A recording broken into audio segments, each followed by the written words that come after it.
Fix EA Sports FC 26 anti-cheat error. Secure boot is not enabled on PC.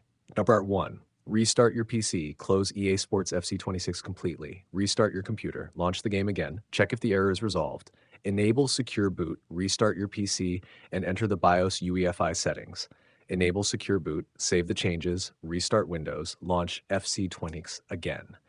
Number 3, enable TPM 2.0, open BIOS UEFI settings, enable TPM 2.0, Intel PTT or AMD FTPM. Save the settings, restart your PC.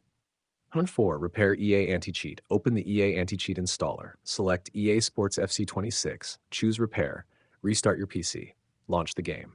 Number 5, verify game files. Open the EA app or Steam. Select EA Sports FC 26. Click repair or verify game files. Wait until verification is complete. 6. Run the game as administrator. Right-click the game shortcut, select Run as Administrator. Launch FC26 again. Number 7. Disable background overlays, disable Steam overlay, disable Discord overlay, close MSI Afterburner, Rivatuner, and other overlay software. Restart the game. 8. Update Windows. Open Settings, Windows Update. Install all available updates. Restart your PC. Launch the game again. 9. Update graphics drivers. Install the latest NVIDIA, AMD, or Intel graphics driver. Restart your PC. Launch FC26. 10.